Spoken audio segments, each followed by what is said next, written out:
Tonight, several breaking headlines as we come on the air. A federal magistrate judge unsealing the search warrant for former President Trump's home at Mar-a-Lago. What they allegedly found. The warrant revealing Trump is under investigation for potential violations of the Espionage Act and possible obstruction of justice. The property receipt showing what federal agents took from Mar-a-Lago, including 11 sets of classified information, some marked top secret. One set of documents referred to as top secret sensitive information, meaning only a select few are allowed access in secure locations. So what does this all mean now, and where does this go from here? Jonathan Karl and Dan Abrams standing by. Also tonight, author Salman Rushdie attacked on stage in Western New York, a man stabbing him repeatedly before being tackled by police. Rushdie, the target of death threats for decades, then airlifted to the hospital. News coming in on his condition tonight and what played out in front of those in horror in the audience. Also breaking at this hour, a major victory for President Biden just moments ago. House Democrats tonight passing the $740 billion bill, the biggest investment in fighting climate in U.S. history, lowering health care and prescription drug costs, taxing corporations, and lowering the deficit. Mary Bruce, live at the White House. Late word coming in tonight on that deadly movie set shooting involving actor Alec Baldwin. The new FBI report out tonight and what it reveals about the gun Alec Baldwin was holding. News tonight on the man who showed up at that FBI office in Cincinnati with an AR-15 style weapon in body armor, the chase. And now we learn what he had posted and that authorities believe he was in Washington, D.C. on January 6th. In New York City tonight, the new health warning, traces of polio now found in New York City wastewater, raising concerns about the contagious disease spreading among the unvaccinated. Tonight, actress Anne Heche's family says she is brain dead on life support and what they're now saying. The frightening moment for tourists as a plane makes a landing too close for comfort. And two brothers and their sister on the baseball field, and what came next? Definitely the play of the week. From ABC News World Headquarters in New York, this is World News Tonight with David Muir. Good evening, and it's great to have you with us as we near the end of another week together. And we begin tonight with the breaking news. Tonight, a federal magistrate judge has now unsealed the search warrant used in the FBI raid of President Trump's home at Mar-a-Lago. The warrant revealing the former president is under investigation for potential violations of the Espionage Act and possible obstruction of justice charges. We learned that among other things taken from the home, 11 sets of classified documents, some at the highest levels of classification, meaning only a few people should ever have access to them, and in very secure locations. Tonight here, we have learned much more about what federal agents were looking for when they raided the property on Monday. The Justice Department and FBI believe Donald Trump was keeping classified documents with national security implications at his home. And today, the Washington Post reporting some of those classified documents related to nuclear weapons. The property receipt released with the warrant, a list of what was taken on that list, those 11 sets of classified information, the executive grant of clemency to Roger Stone, a handwritten note, information about the president of France, binders of photos, 27 boxes in all.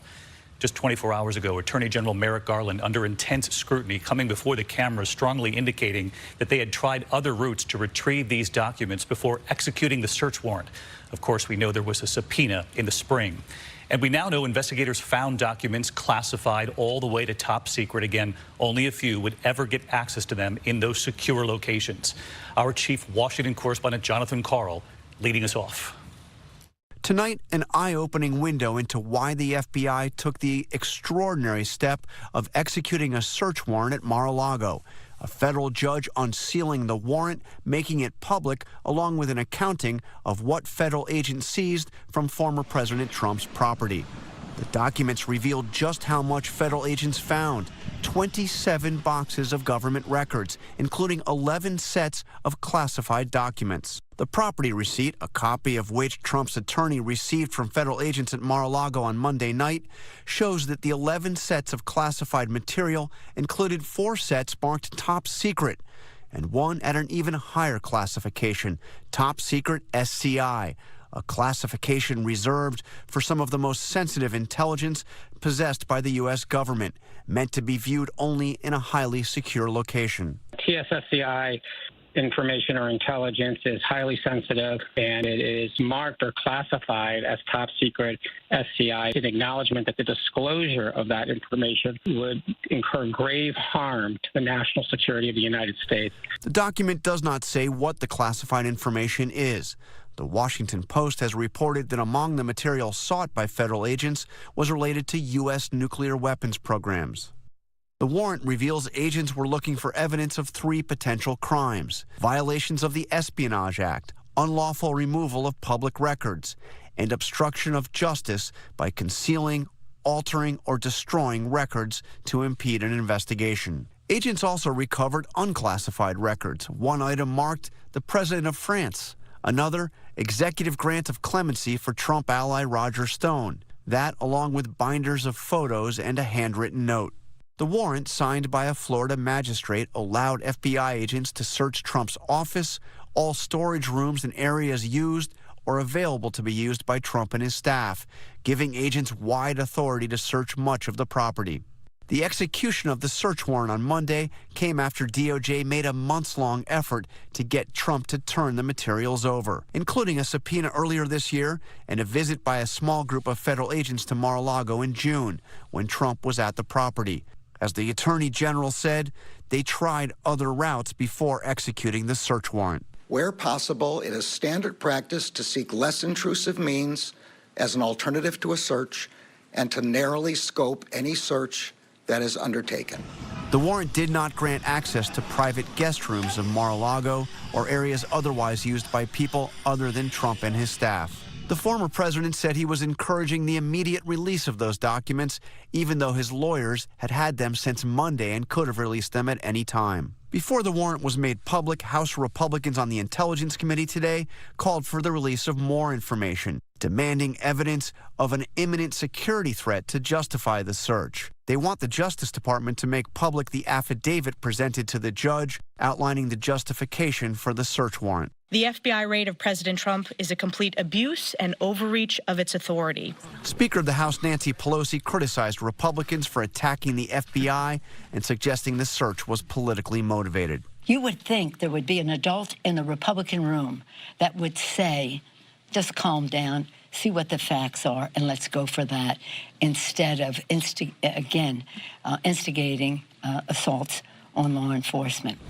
So let's get right back to John Karl, back with us again tonight. John, you've been reporting all week here that the former president and his lawyers had that search warrant and the property receipt right after the search. They had it all week. They obviously could have released this themselves amid all these questions and pressure from Republican leaders on the Justice Department to reveal more.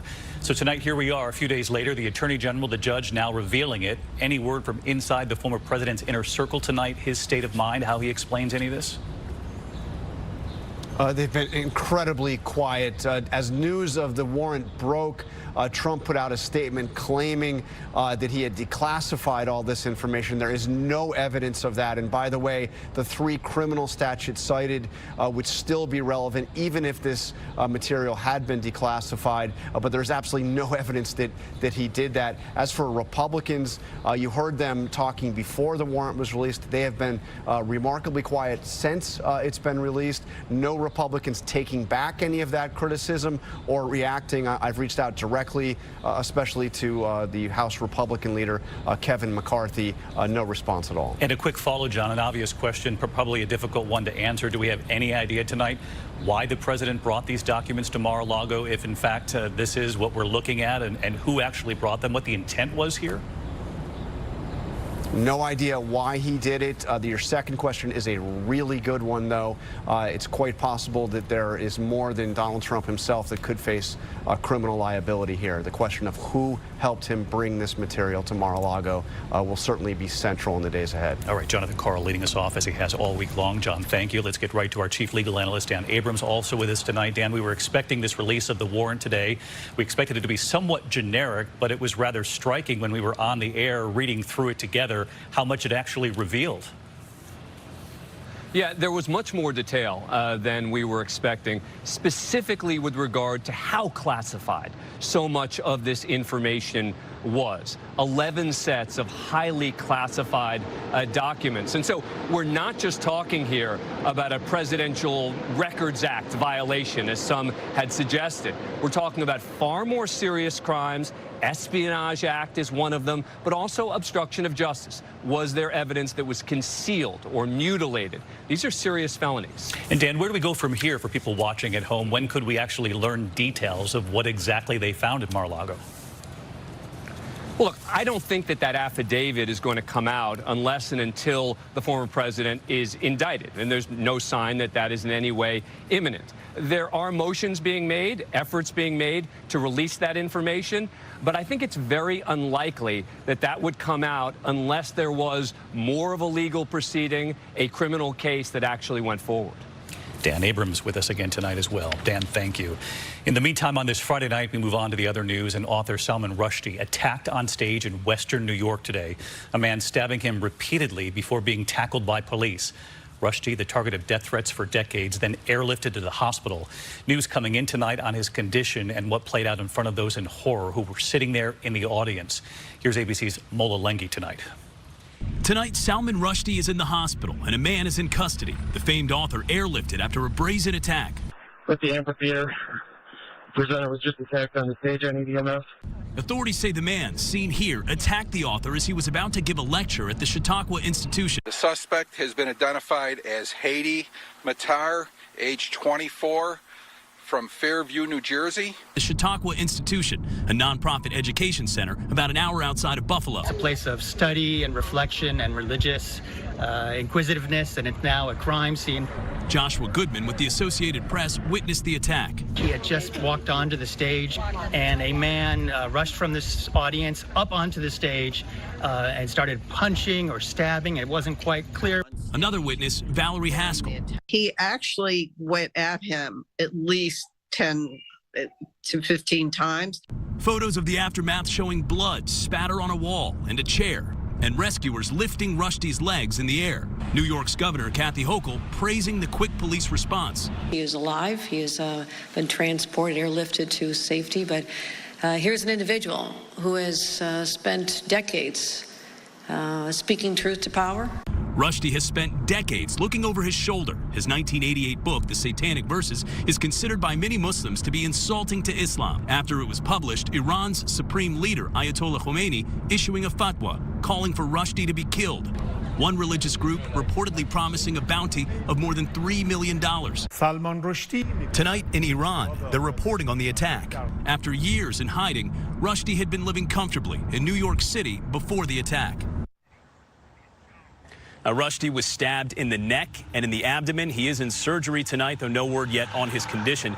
Right now, law enforcement officials are searching a location in New Jersey linked to the suspect. The FBI is involved in that search. No word yet on a possible motive tonight. Now, given Rushdie's history, extra security was requested for the event here, and 2 police officers were present, David. The investigation stretching from New Jersey to right there in Western New York tonight. And Mola, we thank you. Also breaking just before we came on the air tonight, a major victory for President Biden. House Democrats tonight passing the $740 billion bill, the biggest investment in fighting climate in U.S. history, lowering health care and prescription drug costs, taxing corporations, and lowering the deficit. It now heads to the president's desk. The president and first lady on vacation in South Carolina. President Biden saying today the American people won. This image of the president and first lady released just a short time ago, clearly pleased with a very hard-fought victory. Mary Bruce at the White House tonight. The yeas are 220. Tonight, Democrats in Congress sending President Biden a critical win. The motion is adopted, capping a string of legislative victories for the White House. The House passing an historic $740 billion package. It is the largest investment in fighting climate change in U.S. history, including tax credits for purchasing electric vehicles and tax breaks for Americans who install solar panels on their homes. That is going to put us on a trajectory to lower CO2 emissions in the United States by 40% in 2030. Saying we'll meet that goal within 8 years. But this is also a health care bill that lowers premiums for Americans buying their own insurance, allows Medicare for the first time to negotiate the price of certain drugs, and limits out-of-pocket prescription drug costs for seniors on Medicare to $2,000 a year. To pay for it all, the bill raises taxes on the largest corporations and wealthiest Americans. It will also bring down the deficit. The president tonight tweeting, "Today the American people won and special interests lost," saying families will see lower prescription drug prices, lower health care costs, and lower energy costs.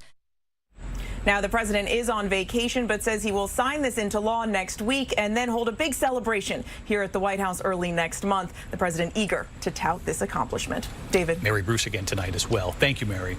There's late word coming in tonight, a new FBI report just out on that deadly movie set shooting involving actor Alec Baldwin.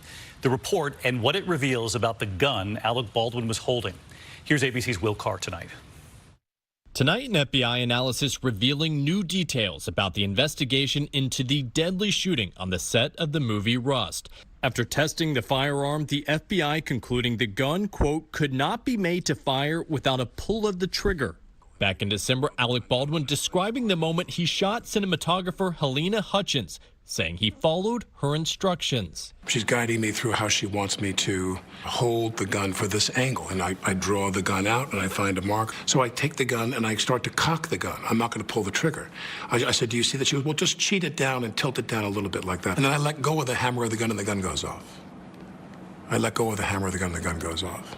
Baldwin adamant he never pulled the trigger. Well, the trigger wasn't pulled. I didn't pull the trigger. So you never pulled the trigger? No.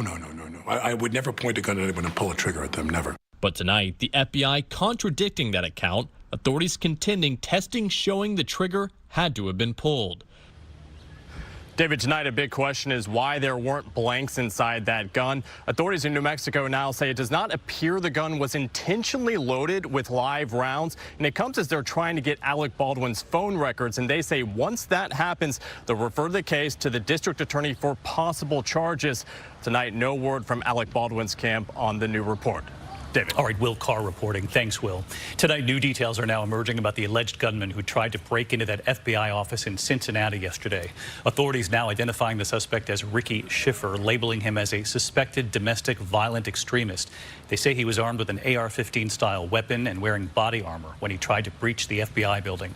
Sources tell ABC News tonight that he'd been on the FBI's radar, and they believe he was in Washington, D.C.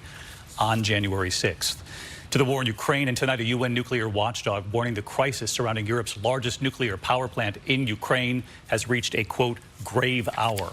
New shelling reported near the Russian-controlled facility. Ukrainian staff allegedly still working there at gunpoint. There are now calls to set up a demilitarized zone around that plant.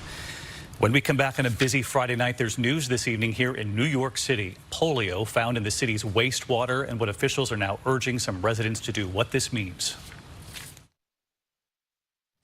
Tonight here in New York City, health officials are urging unvaccinated residents to get vaccinated against polio after the virus was detected in the city's wastewater. We have seen in recent months how wastewater has revealed a lot about COVID. Now we're learning polio is here. No cases have been reported officially in the city yet. Last month, a case was identified in nearby Rockland County, the first polio infection in the U.S. in nearly a decade. Polio can cause permanent paralysis, even death in extreme cases. They urge vaccination tonight. Actress Anne Heche is brain dead 1 week after that fiery crash in Los Angeles. Her family saying Heche wished to be an organ donor.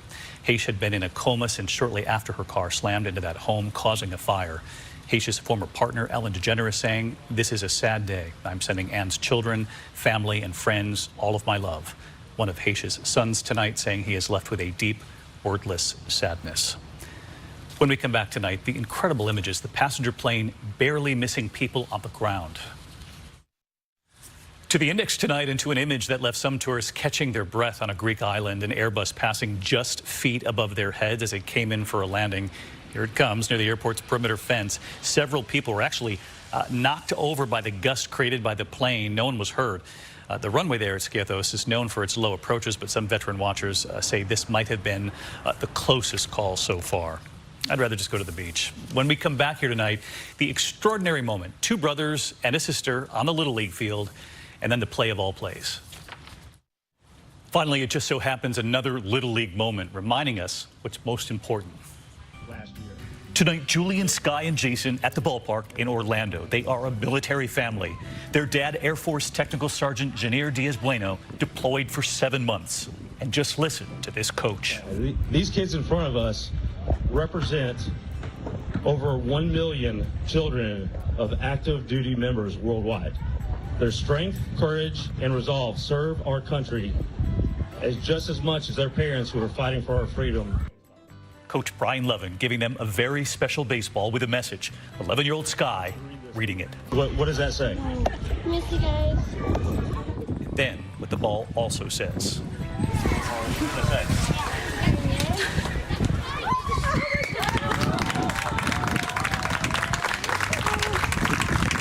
Turned out their dad back from the Middle East, right there on the field.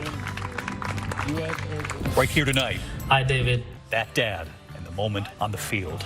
Surprising them was honestly, one of the greatest moments in my life, to be able to physically see them and hold them. From the moment I left, I was counting down to the days where I was going to be able to see them. A father grateful. 3 children so happy to be back in their father's arms. Welcome home, Sergeant. Good night.